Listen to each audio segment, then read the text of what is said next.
బ్రతకడం కోసం పోరాడాల్సినటువంటి పరిస్థితి భారతదేశంలో ఉన్నటువంటి క్రైస్తవులకు ఉంది. మీ అందరికీ తెలుసు, భారతదేశం ప్రజాస్వామ్య దేశం. మీ అందరికీ తెలుసు, ఈ దేశంలో ఉన్నటువంటి ప్రతి ఒక్కరికి మత స్వేచ్ఛ హక్కు ఉంది. మీ అందరికీ తెలుసు, 18 సంవత్సరాల వయసు నిండిన ప్రతి ఒక్కరూ కూడా తనకు నచ్చిన మతాన్ని స్వీకరించవచ్చు, తనకు నచ్చిన దేవుణ్ణి నమ్ముకోవచ్చు. మీ అందరికీ తెలుసు, ఈ దేశం ఏ ఒక్క మతానిది కాదు. ఈ దేశానికంటూ అధికారికమైన మతం ఏమీ లేదు. ఈ దేశంలో బతుకుతున్న ప్రజలందరికీ సమాన హక్కులు ఉన్నాయి అని. భారతదేశాన్ని 2 భాగాలు చేసి చూస్తే, ఒకవైపు ఉత్తర భారతదేశం, మరొక వైపు దక్షిణ భారతదేశం. మీతో ఒక విషయం చెప్తున్నాను, మీరందరూ మర్చిపోయిన ఓ విషయాన్ని నేను మీకు జ్ఞాపకం చేయాలనుకుంటున్నాను. దళిత క్రైస్తవులు పడుతున్నటువంటి బాధ కేవలం ఎస్సీ రిజర్వేషన్లు రద్దు చేయడం మాత్రమే కాదు. దళిత క్రైస్తవులు ఎదుర్కొంటున్నటువంటి సమస్య కేవలం ఎస్సీ ఎస్టీ అట్రాసిటీ యాక్ట్ రద్దు చేయడం మాత్రమే కాదండి. మత మార్పిడి నిరోధక బిల్లు అనే ఒక కత్తి ఉత్తర భారతదేశంలో ఉండే క్రైస్తవులందరి మెడల మీద వేలాడబడతా ఉంది. ఉత్తరప్రదేశ్లో చూడండి, గుజరాత్లో చూడండి, మధ్యప్రదేశ్లో చూడండి, ఒరిస్సాలో చూడండి, ఛత్తీస్గఢ్లో చూడండి, మీరు ఏ రాష్ట్రంలో చూస్తారో చూడండి. ఇవాళ బైబిల్ పట్టుకొని బయటకు వచ్చినటువంటి ప్రతి ఒక్కరిని కూడా బలవంతంగా ఈడ్చుకొని వెళ్ళి జైళ్లలో పెడుతున్నారు. బాప్తిస్మం తీసుకునే హక్కు ఇవాళ యేసుక్రీస్తు ప్రభువుని నమ్ముకున్న కుర్రాళ్ళకి లేదు, అమ్మాయిలకి లేదు. బాప్తిస్మం ఇచ్చే హక్కు పాస్టర్లకి లేకుండా చేశారు. యేసుక్రీస్తు ప్రభు గురించి సువార్త సభలు ప్రకటించడానికి అనుమతులు లేకుండా చేశారు. ఎవడైనా సరే కరపత్రాలు పంచిపెడితే వాడిని నాన్ బెయిలబుల్ కేసుల కింద అరెస్ట్ చేస్తున్నారు. మీకు తెలుసో తెలీదో, యేసే క్రీస్తు ఆయనే లోకరక్షకుడు అని ప్రకటించిన సుమారు 15,000 మంది పాస్టర్లు ఉత్తర భారతదేశంలో నాన్ బెయిలబుల్ కేసుల కింద జైళ్లలో మగ్గిపోతున్నారు. యేసుక్రీస్తు గురించి ప్రకటించిన వారికి 7 సంవత్సరాల జైలు శిక్ష దగ్గర నుంచి యావజ్జీవ కారాగార శిక్ష, మరణ శిక్ష వరకు విధించేటువంటి చట్టాలు చేశారు. మన పక్కనే ఉండే ఛత్తీస్గఢ్ రాష్ట్రంలో అయితే సోషల్ మీడియాలో కూడా యేసుక్రీస్తు ప్రభు గురించి మాట్లాడే అవకాశం లేకుండా కఠినమైనటువంటి చట్టాన్ని తీసుకొచ్చారు. ఎవరైనా ఫేస్బుక్ వేదికగా, ఎవరైనా వాట్సాప్ వేదికగా, ఎవరైనా ఇన్స్టాగ్రామ్ వేదికగా, ఎవరైనా ఎక్స్ వేదికగా, ఎవరైనా యూట్యూబ్ వేదికగా యేసుక్రీస్తు ప్రభు గురించి ఓ చిన్న పాట పాడినా, ఓ చిన్న మాట మాట్లాడినా 5 సంవత్సరాల జైలు శిక్ష పడేలాగా ఛత్తీస్గఢ్లో చట్టాలను తీసుకొని వచ్చారు. ఒకవైపు ఏరుకుంటూ వస్తున్నారు, వేట జరుగుతూ ఉంది. ఉత్తర భారతదేశంలో ఎక్కడో ఉత్తరప్రదేశ్ రాష్ట్రంలో మొదలైనటువంటి ఈ వేట ఉత్తరప్రదేశ్ రాష్ట్రాన్ని దాటి, అస్సాంని దాటి, నాగాలాండ్ని దాటి మణిపూర్ దగ్గరికి వెళ్ళి చుట్టుపక్కల ఉండే అన్ని రాష్ట్రాలను కబలించుకుంటూ ఇవాళ దక్షిణ భారతదేశంలో ఉండే ఆంధ్రప్రదేశ్ రాష్ట్రంలో కూడా కాలిపెట్టడానికి సిద్ధంగా ఉంది. నిన్నగాక మొన్న మాట్లాడిన రఘురామకృష్ణరాజు, మీ అందరికీ తెలుసు, హానరబుల్ డిప్యూటీ స్పీకర్, ఉండి నియోజకవర్గం ఎమ్మెల్యే. ఆయన మాట్లాడి ఒక మాట మీకు జ్ఞాపకం చేస్తాను. ఆంధ్రప్రదేశ్ రాష్ట్రంలో ఉన్నది మహాకూటమి ప్రభుత్వం. ఈ మహాకూటమి బీజేపీ ఆధ్వర్యంలో నడుస్తుంది కాబట్టి మా బీజేపీ పెద్దలు ఆంధ్రప్రదేశ్ రాష్ట్రంలో కూడా మత మార్పిడి నిరోధక బిల్లును తీసుకురావాలని ఆలోచన చేస్తున్నారు అని అతను సైలెంట్ గా ఒక హింట్ ఇచ్చాడు. క్రైస్తవ సమాజమా, మీకు అర్థం కాబోతోందా ఆంధ్ర రాష్ట్రంలో ఏం జరగబోతోందో?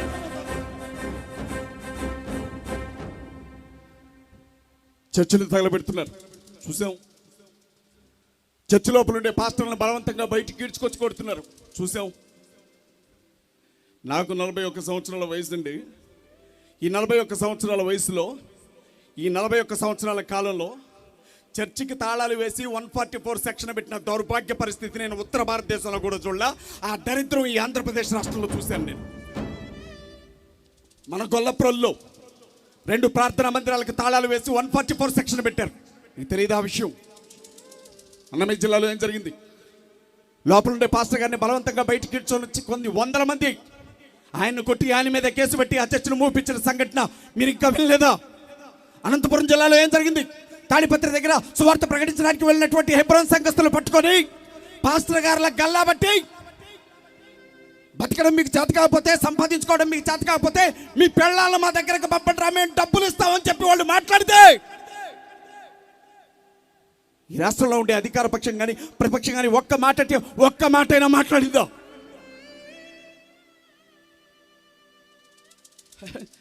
అరే పిచ్చోళ్ళం ఉన్నాం మనం, పిచ్చోళ్ళం మనం. ఆత్మగౌరవం అన్న విషయాన్ని మనం ఎప్పుడో మర్చిపోయాం. నిలువుగా నిలబడ్డాం, నిటారుగా నిలబడే విషయం మనం ఎప్పుడో మర్చిపోయాం. ఎందుకో వంగిపోయే రోగం వచ్చేసింది మనకి. అధికారుల ముందు వంగిపోతున్నాం, ప్రభుత్వ పెద్దల ముందు వంగిపోతున్నాం, రౌడీల ముందు వంగిపోతున్నాం, రౌడీ షీటర్ల ముందు వంగిపోతున్నాం, ధనవంతుల ముందు వంగిపోతున్నాం, మీడియా సంస్థల ముందు వంగిపోతున్నాం. ఇవాళ ఈ దేశంలో బతకాలంటే రాముడికి జై కొట్టాలి అని సవాల్ ఇస్తున్నాడు ఒకడు. భారతదేశంలో ఉండాలంటే జై శ్రీరామ్ అనాల్సిందే అని పాత వస్తీలో గోషామాల్లో కూర్చొని మాట్లాడతాడు అక్కడ రాజాసింగ్. భారతదేశంలో ఈ దేశంలో బతకాలంటే మీరు గర్వాప్సి కావాల్సిందే. వాడికి ఎంత బరుపండి, వాడికి ఎంత బరుపు, వాడికి ఎంత అహంకారం. దళితులందరూ కూడా యేసుక్రీస్తు ప్రభువును వదిలిపెట్టి హిందూ మతంలోనికి తిరిగి రాకపోతే మిమ్మల్ని పంచాయతీ ఎన్నికల్లో పోటీ చేయలేను అని చెప్తాడండి వాడు. వాడికి ఎంత బలుపు.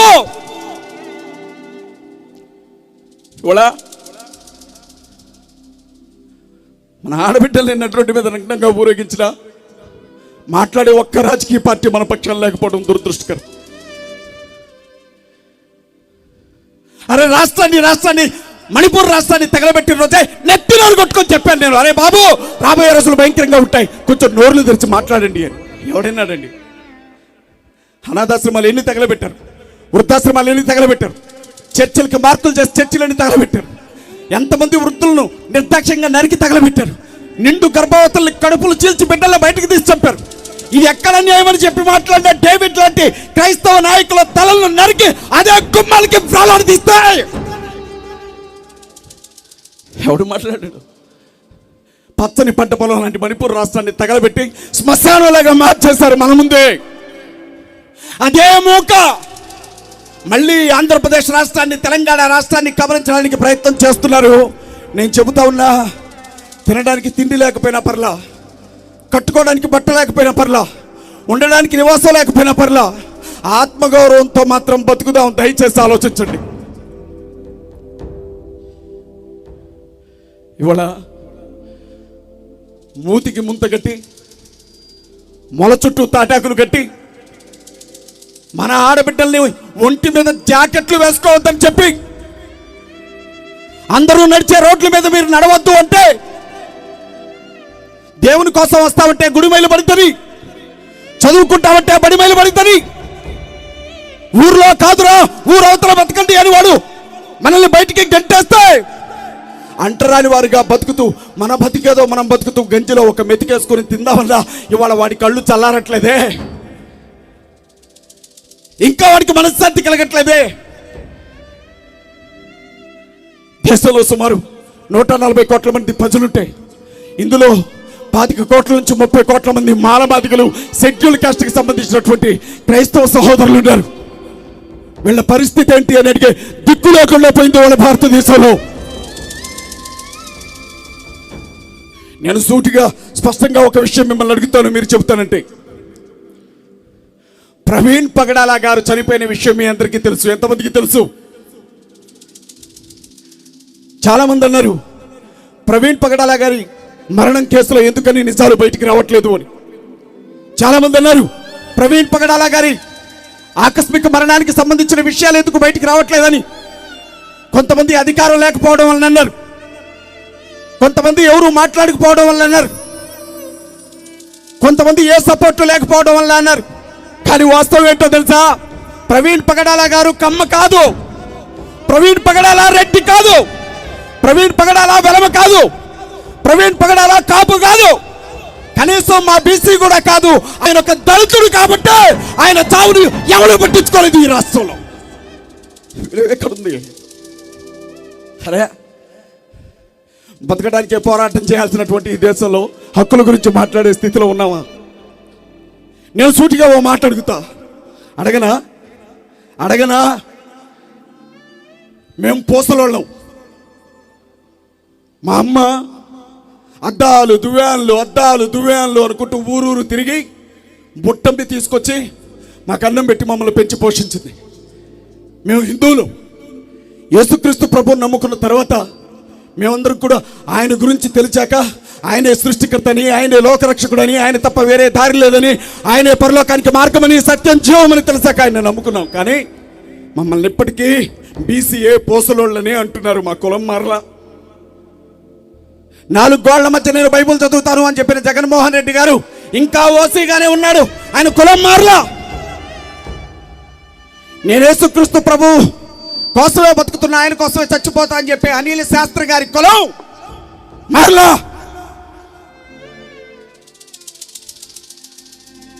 భారతదేశంలోనే కాదు ప్రపంచంలోనే నాకున్నంత పెద్ద సంఘం ఎవరికి లేదని చెప్పిన సతీష్ నాయుడు గారి కులం మారలా. యేసు ప్రభువుని నమ్ముకున్నటువంటి ఒక కమ్మగానే ఉన్నాడు. యేసు ప్రభువుని నమ్ముకున్న ఒక రెడ్డిగానే ఉన్నాడు. యేసు ప్రభువుని నమ్ముకున్న ఒక వెలమగానే ఉన్నాడు. యేసు ప్రభువుని నమ్ముకున్న ఒక గౌడగానే ఉన్నాడు. యాదవ్గానే ఉన్నాడు. పోసలోడుగానే ఉన్నాడు.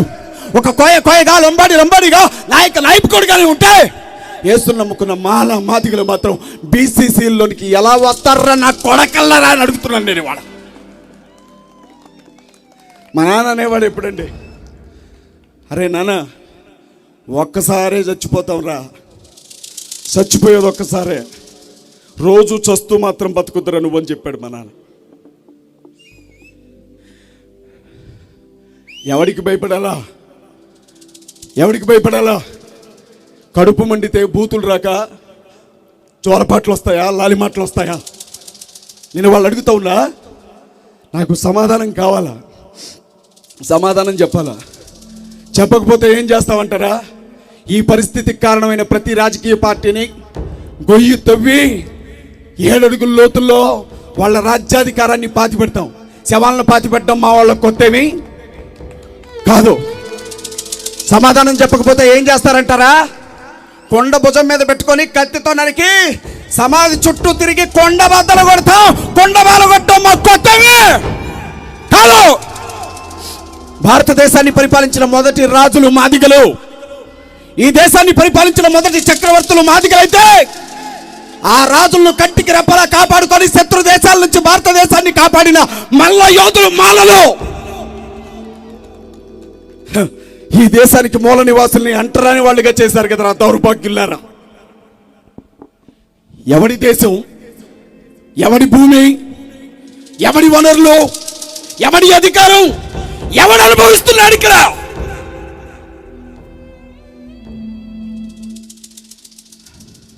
అలసిపోయాం కదా,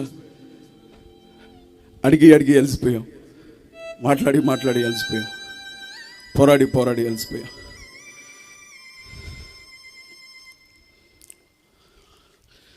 నేను ఒక మాట చెప్తా, యేసుక్రీస్తు ప్రభు చెప్పిన మాట. తన ప్రాణాన్ని కాపాడుకోవాలి అనుకునేవాడు తన ప్రాణాన్ని పోగొట్టుకుంటాడు. తన ప్రాణాన్ని పోగొట్టుకోవాలని సిద్ధపడినవాడు తన ప్రాణాన్ని కాపాడుకుంటాడు. నేను ఇవాళ చెప్తా ఉన్నా, 25 కోట్ల మంది ఎస్సీ సహోదరుల కోసం ఒకవేళ చావాల్సినటువంటి పరిస్థితి ఎదురైతే మీ అందరికంటే ముందు మేము నిలవబడతాం. మీకోసం చచ్చిపోవడం కూడా గొప్ప ధన్యతగా భావిస్తాం. మేము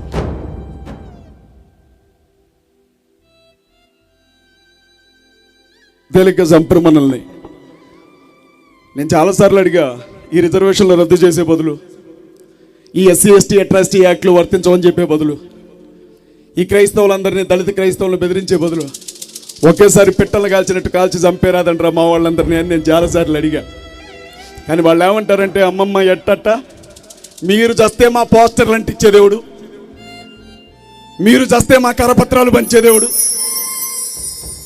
దళితులందరూ చచ్చిపోతే మా డప్పులు కొట్టే దేవుడు, దళితులందరూ చచ్చిపోతే మా పల్లకిలు మోసే దేవుడు, దళితులందరూ చచ్చిపోతే మా కోట్లేసే దేవుడు, దళితులందరూ చచ్చిపోతే మా ఇల్లు ఉడిసే దేవుడు, మా కారు డోరు తీసే దేవుడు, మా ఇంట్లో ఉండే ఆ చెత్త ఎత్తే దేవుడు, రోడ్ల మీద ఆ మున్సిపాలిటీ చెత్తను పారబోసే దేవుడు. దళితులందరూ చచ్చిపోతే మేము కోపం వస్తే ఎవరిని కొట్టాలా? దళితులందరూ చచ్చిపోతే మేము బానిసలను ఎవరిని పిలవాలా? మీరు సావడానికి వీళ్ళ. అంతేనా మన జీవితం? ఇదేనా మన విలువ? ఇంతేనా?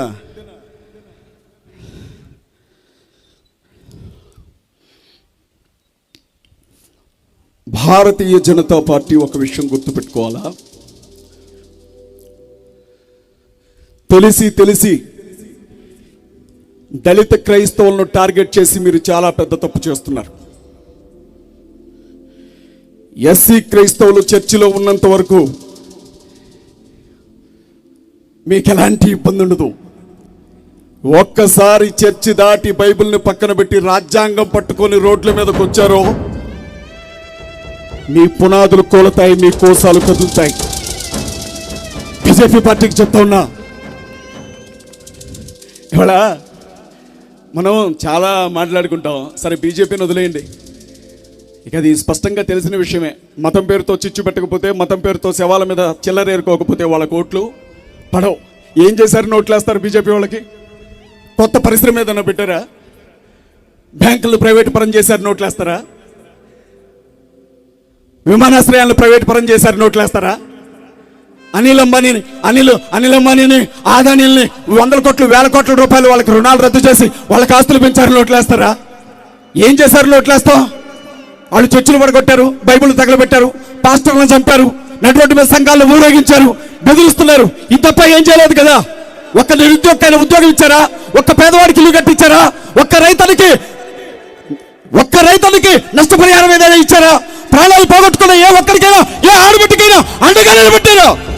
నిన్నగాక మొన్న డీలిమిటేషన్ బిల్లు ఓడిపోయిందని, డీలిమిటేషన్ బిల్లు ఫెయిల్ అయిందని మన గౌరవనీయులైన ప్రధానమంత్రి గారు ముసలి కన్నీరు కారుస్తున్నారు. మహిళలకు అన్యాయం జరిగిపోయింది, మహిళల బిల్లు నా వల్ల కానీకుండా చేశారు ఈ మొదనష్టపు వాళ్ళు, ఈ దుర్మార్గులు అన్నాడు. అయ్యా ప్రధానమంత్రి గారు, నాకు తెలియకడుగుతాను, మణిపూర్ రాష్ట్రంలో 2 ఆడబిడ్డల్ని 2000 మంది ఒంటి మీద బట్టలన్నీ ఓడదీసి నడి రోడ్ల మీద వాళ్ళ శరీరం మీద ఉండే అవయవాలన్నింటినీ టచ్ చేసుకుంటూ మైదానంలోనికి తీసుకొని వెళ్ళి మానభంగం చేసి వాళ్ళ కళ్ళ ముందే తండ్రిని చంపి, తమ్ముడిని చంపి, వాళ్ళని దారుణంగా చంపి మైదానం పక్కన పడేస్తే ఆ రోజు నీ కళ్ళ వెంట నీళ్లు రాలేదు కళ్ళు నరేంద్ర మోడీ వాళ్ళు. ఎందుకంటే వాళ్ళు క్రైస్తవులు, ఎందుకంటే వాళ్ళు చచ్చినా మాకు పెద్ద లెక్క లేదు. సరే చంద్రబాబు నాయుడు గారు, పవన్ కళ్యాణ్ గారు, ఇక ఆతానంలో గుడ్లే ప్రత్యేకంగా చెప్పేదేమి లేదు. పోనీ జగన్ గారు, జగన్మోహన్ రెడ్డి గారికి మనం అంతా మానసిక బానిసలం అండి, మానసిక బానిసలం. ఎందుకో తెలుసా? మా జగనన్న అనుకుంటాం, పిచ్చోళ్ళం మనం, మా జగనన్న అనుకుంటాం. మణిపూర్ తగలబడ్డప్పుడు జగన్మోహన్ రెడ్డి గారే ముఖ్యమంత్రి. మీకు తెలుసో తెలీదో, నిన్న జరిగిన ఎన్నికల్లో తమిళనాడు రాష్ట్రానికి ఉన్నటువంటి స్టాలిన్ అనే ముఖ్యమంత్రి ఓడిపోయారు, మీకు తెలుసు కదా. ఆ స్టాలిన్ అనే ముఖ్యమంత్రి మణిపూర్ రాష్ట్రంలో అన్నీ పోగొట్టుకొని అనాథలుగా మారిన ప్రజలకు అన్నం పెట్టమని 10 కోట్లు పంపించాడు. క్రైస్తవులకు 10 కోట్లు పంపాడు. ఇదే మన జగన్మోహన్ రెడ్డి గారు మణిపూర్ రాష్ట్రం ఆయన ఉన్న టైంలోనే తగలబడుతూ ఉంటే పిడికడు బియ్యం కూడా పంపలేదు ఈ జగన్మోహన్ రెడ్డి. ఎవరికి కావాలుతున్నావు? రాష్ట్రాన్ని నాశనం చేస్తారా అని ప్రతిపక్ష కాంగ్రెస్ పార్టీ అవిశ్వాస తీర్మానం పార్లమెంట్లో పెడితే చంద్రబాబు గారు ఒక ఫ్లైట్లో వెళ్తాడు, పవన్ కళ్యాణ్ గారు ఒక ఫ్లైట్లో వెళ్తాడు, వీళ్ళందరికంటే ముందు జగన్మోహన్ రెడ్డి గారు ఇంకో ఫ్లైట్లో వెళ్తాడు. ముగ్గురు వెళ్ళి బీజేపీ అంత గొప్ప పార్టీ లేదు, నరేంద్ర మోడీ అంత గొప్ప ప్రధాని లేడు అని చెప్పి ఆయనకి దండం పెట్టి ఆయన పార్టీకి మద్దతు ఇచ్చి వచ్చారు. ఈ జగన్ మనోడా.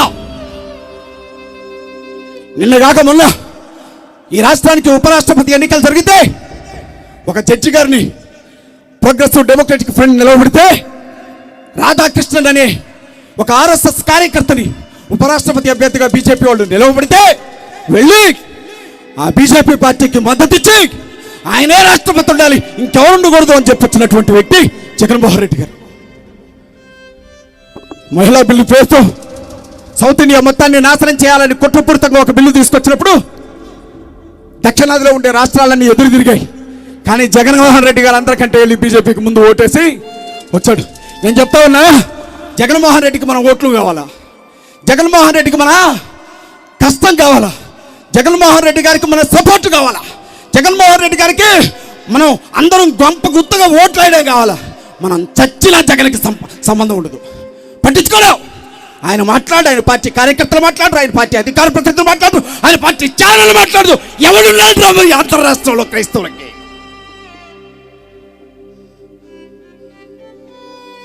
చంపుతారని బెదిరిస్తారు. నాకు ఎవరైనా ఫోన్ చేస్తే చెప్పే మొదటి మాట ఏంటంటే, సింగిల్గా వెళ్ళక జయబాబు, నిన్ను ఎప్పుడు లేపేస్తారో తెలియదు. నేను మాట చెప్తా, ఈ ఆలోచన వెనక ఏ రాజకీయ ఎజెండా ఉందో తెలియనంత వరకు మనం మోసపోతూనే ఉంటాం. వాస్తవా కాదా? వాస్తవా కాదా? వాస్తవా కాదా? ఈ దేశంలో దళితులకు అన్యాయం చేసిన 2 పార్టీలు ఉన్నాయి. ఒకటి కాంగ్రెస్ పార్టీ, రెండవది భారతీయ జనతా పార్టీ. 1950లో 4 బ్రాహ్మణులు కలిసి చేసిన మోసంలో బలైపోయినటువంటి ఈ దళితులకు 11 సంవత్సరాలుగా నరకం ఎలా ఉంటుందో చూపిస్తుంది బీజేపీ పార్టీ. ఈ భారతీయ జనతా పార్టీ అధికారాన్ని తొంగలోకి తొక్కకపోతే రేపు మన పిల్లల భవిష్యత్తు ఏంటో మీరు ఆలోచించండి. మన పిల్లలు ఏం కావాలో? నాకు పెళ్ళైన 6 ఏళ్ల వరకు పిల్లల పుట్ల, 10 ఏళ్ల వరకు పిల్లల పుట్ల. పెళ్ళైన 10 ఏళ్ల తర్వాత నేను ఒక ఎస్సీ అమ్మాయిని పెళ్లి చేసుకున్నాను. పెళ్ళైన 10 ఏళ్ల తర్వాత నాకు ఒక పాప పుట్టింది. మా పాప పుట్టిన 3 ఏళ్లకు ఒక బాబు పుట్టాడు. చిన్న పిల్లలు. నా పిల్లలు నేను బయటకు వస్తుంటే నా కాళ్ళు పట్టుకుంటారు. నా పిల్లలు నన్ను అడుగుతారు, నాన్న నన్ను ఎక్కడికైనా తీసుకొని వెళ్ళు అని. ఎలాంటి భవిష్యత్తులోనికి నా పిల్లల్ని నడిపించాలో? మన పిల్లలకి మనం ఇచ్చే భవిష్యత్తు ఏంటి? అరే 40 ఏళ్ళు వచ్చాయి, 50 ఏళ్ళు వచ్చాయి, 60 ఏళ్ళు వచ్చాయి, ఏదో ఒక రోజు మనం చస్తాం. కానీ మన ఇంట్లో ఉన్న మన మనవాళ్ళు, మనవరాళ్ళు, మన పిల్లలు, వాళ్ళ భవిష్యత్తు ఏంటని ఎప్పుడైనా ఆలోచించావా?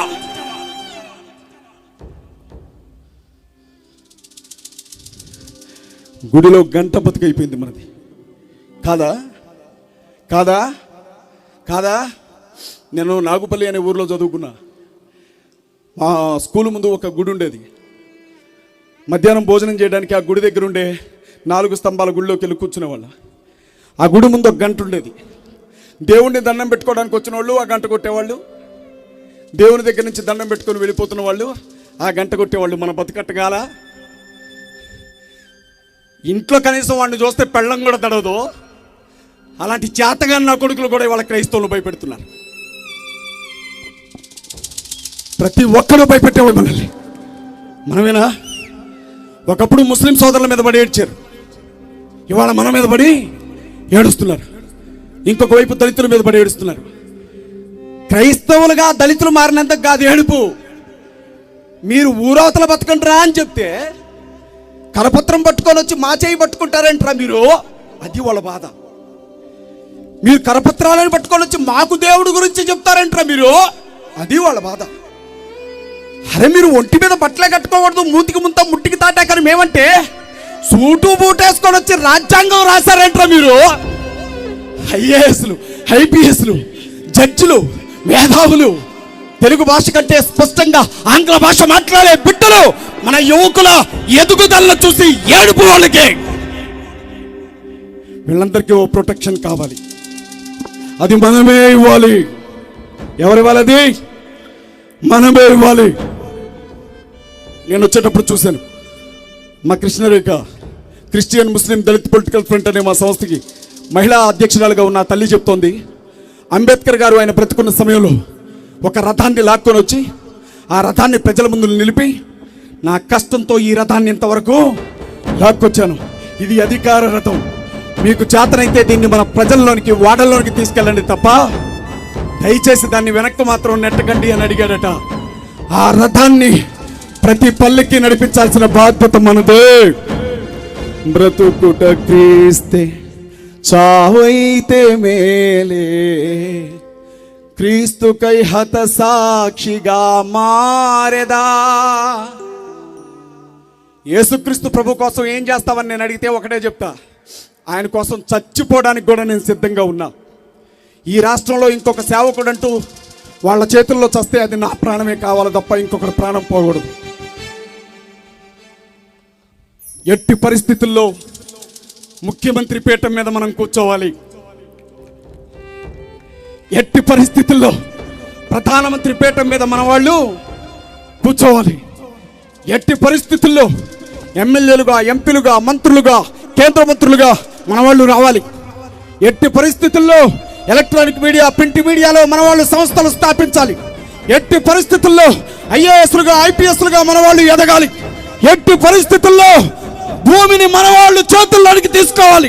ఎట్టి పరిస్థితుల్లో ఈ దేశం మళ్ళీ తిరిగి మానవాధికుల చేతుల్లోనికి రావాలి. తాబేదారులు ఎవరికి కావాలి? తాకట్టు పెట్టేవాడు ఎవరికి కావాలి? అమ్ముడు పోయేవాడు ఎవరికి కావాలి? జాతి కోసం ప్రాణం ఇవ్వడం గొప్ప అవకాశం అయితే అలా ప్రాణం ఇచ్చేవాడే మన నాయకుడు కావాలి. మాల పులుల్లారా, మాదిగ సింహాలారా చెప్తున్నాను నేను. ఇవాళ ఏదో ఒక నిర్ణయం తీసుకొని ఇక్కడి నుంచి కదలండి. ఐఏఎస్ విజయ్ కుమార్ గారైనా, రంజిత్ ఓపిరి గారైనా, మందకృష్ణ మాదిగన్నైనా, ఎవరైనా ఈ జాతి బానిస సంఖ్యలతో ఉంది. ఆ సంఖ్యలు బద్దలు కొట్టడానికి ప్రాణాలకు తెగించి ముందుకొస్తే వాళ్ళ వెనక వేసే మొదటి అడుగు నాదే ఉంటుంది. కాదు కూడదు, నా స్వార్థ ప్రయోజనాల కోసం జాతిని తాకట్టు పెడతానంటే ఎదురు తిరిగే ఆ మొదటి గొంతు కూడా నాదే అవుతుంది. 2029 ఎంతో దూరంలో లేదు. ఆడండి, ఎన్ని ఆటలాడతారో ఆడండి. ఎంతమంది పాస్టర్లు ఇబ్బంది పడతారో పెట్టండి. ఎన్ని చర్చలు మోస్తారో మోయండి. ఎంతమందిని మానసికంగా చిత్రహింసలు పెడతారో పెట్టండి. ఆంధ్రాలో ఒక పాస్టర్ మీద రౌడీ షీట్ పెట్టారండి. పాస్టర్ మీద రౌడీ షీటా? పాస్టర్ మీద రౌడీ షీట్లు పెడతారు మీరు మీ ప్రభుత్వంలో? అందరూ మీ కాళ్ళు నాకేవాళ్లే ఉంటారా? అందరూ మీ చెప్పులు మోసేవాళ్లే ఉంటారా? జాతి కోసం గుండె చూపించిన ప్రకాశం పంతులు లాంటి మగాళ్ళు కూడా ఆంధ్రాలో ఉన్నారు. గుర్తుపెట్టుకోవాలి ఈ విషయాన్ని మీరు. నీకు నీ దేశం ముఖ్యమా, నీ ప్రాణం ముఖ్యమా అంటే అంబేద్కర్ గారు ఏమన్నారో తెలుసా? నాకు నా దేశమే ముఖ్యమన్నారు. అలాంటి అంబేద్కర్ని నీకు నీ దేశం ముఖ్యమా, నీ జాతి ముఖ్యమా అంటే నా జాతే నాకు ముఖ్యం అన్నాడు. ఇవాళ నేను చెప్తా ఉన్నా, నేను పుట్టడానికి బీసీల్లో పుట్టాను, అది నా తలరాత. నేను పుట్టగానే నా మెడలో ఒక ట్యాగ్ వేశారు, దాన్ని నేను మార్చలేను. కానీ దళితులకు ఉండేంత చిత్తశుద్ధి, దళితులకు ఉండేంత పౌరుషం, దళితులకు ఉండే నమ్మకత్వం నా రక్తంలో ప్రవహిస్తూ ఉంది. నేను వాళ్ళు చెప్తా ఉన్నా, దళిత్ ఇట్స్ బ్రాండ్. దళిత్ అన్న మాట ఒక బ్రాండ్. దాన్ని ఆపేద్దాం ఎవడికి లేదు. 2029లో జరగబోయే ఎన్నికల్లో ఈ దళితులే అవకాశవాద రాజకీయాలన్నింటినీ అరగోయి తవ్వి మరి అందులో పాతబట్టి అధికారంలోనికి వస్తారు. నేను ఇప్పుడు చెప్తా ఉన్నా, విద్యార్థుల, క్రైస్తవ విద్యార్థుల చేసి ఏర్పడాలి. దళితులు ఒక్కలే కాదు, క్రైస్తవులు పెచ్చోళ్ళారా. కమ్మలు క్రైస్తవులు ఉన్నారు, రెడ్లు క్రైస్తవులు ఉన్నారు, వెలమలు క్రైస్తవులు ఉన్నారు, బీసీలు క్రైస్తవులు ఉన్నారు, ముస్లింస్లో కూడా అనేక మంది క్రైస్తవులు ఉన్నారు. ఇవాళ మీరు బౌద్ధులు, సిక్కులు ఉన్నారే, వాళ్ళు అనేక మంది క్రైస్తవులుగా మారారు. ఇవాళ లంబాడి, ఏరుకుల, యానాది, రెల్లి అనేక కులాల్లో క్రైస్తవులు ఉన్నారు. మా సంఖ్య భారతదేశంలో 25 కోట్లయితే ఆంధ్ర రాష్ట్రంలో 1,60,00,000.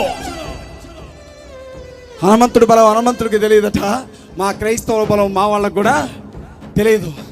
మాట్లాడతాం, నిలబెడతాం, అధికార పీఠాల మీద కూర్చోబెడతాం. సనాతని సనాతని సనాతని అన్న వాళ్ళందరికీ చొక్కలు చూపించకపోతే బాంచత్న మేసంలో సగభాగం తీయించుకుంటాను. మీ అందరికీ కృతజ్ఞతలు తెలియచేస్తూ, రాజన్న, మల్లెల రాజన్న పాపం బిడ్డను కనేటప్పుడు తెల్ల ఎంత పురుడు పడుతుందో, పురుటి నొప్పులు పడుతుందో, ఈ సభ జరపడానికి అంత పురుటి నొప్పులు పడ్డాడు ఆయన. ఇంటి దొంగని యేసువాడు కూడా పట్టుకోలేడు. ఈ సభాపాలి అని చాలామంది దళిత క్రైస్తవ నాయకులే కలెక్టర్ కంప్లైంట్ పెట్టారు. ఈ సభాపాలి అని చాలామంది దళిత క్రైస్తవ నాయకులే డీజీపీ గారికి లెటర్లు పెట్టారు. ఏం సంపాదించుకుండేనా? నాకు తెలిసి 2 లక్షలు 3 లక్షలు అప్పు అయి ఉంటుంది. అందరూ దండం పెట్టి వెళ్తారు. బయటికి వెళ్ళిన తర్వాత ఆ అప్పులోడు ఫోన్ చేస్తాడు, నీకు అర్థమవుతుందా? నువ్వు సంపాదించుకుందా అప్పే. మాలల్ని, మాదిగల్ని ఒక్క చోట కలపాలి అన్న ఆయన తాపత్రయంతో ఈ సభ పెడితే, చేతనైతే సాయం చేయాల్సింది పోయి ఈ సభను ఫెయిల్ చేయడం కోసం విశ్వ ప్రయత్నం చేశారు. నేను అనుకుంటా, దేవుని చిత్తం ఇది, ఆయన ఇష్టం కాదు. ఈ ప్రజలందరూ ఇక్కడికి రావాలన్నది దైవ సంకల్పం. కులాల కాడికి వస్తే మాదిగలు, మాలలో రిజర్వేషన్లు, కులాల కాడికి వస్తే వర్గీకరణ, కులాల కాడికి వస్తే క్రిమిలేయర్. మా విశ్వాసం కాడికి వస్తే మాల లేదు, మాదిగ లేదు, మేమంతరం క్రైస్తవులమే. హ్యాట్స్ ఆఫ్ అన్న రాజన్న, అద్భుతంగా చేసావు. కాలేబు గారు, ఆయన ముఖం కూడా చూడలేదు నేను. ఆయన మణికుమార్ గారు, మా కృష్ణరేఖమ్మ, ఆడబిడ్డ కాదు శివంగి అంటాను నేను. నిలబడితే పులే, నిలబడితే పులే. నిలబడదాం, తలబడదాం. నాది ఒక చిన్న విజ్ఞప్తి, మీలో ఎవరైనా ఆర్థికంగా బలమైన వాళ్ళు ఉంటే దయచేసి ఈ సభా నిర్వహణ కోసం జరిగిన ఖర్చులో కొంత మల్లెల రాజు గారికి సపోర్ట్ చేసి వెళ్ళండి. ఓపెన్గా అడుగుతున్నాను నేను. మాకెవ్వరికి ₹1 వద్దు. నేను రేపు ఒరిస్సాలో ఉండాలి. రేపు రాత్రి నేను ఒరిస్సాలో దేవుని వాక్యం చెప్పడానికి వెళ్ళాల్సిన వాడిని.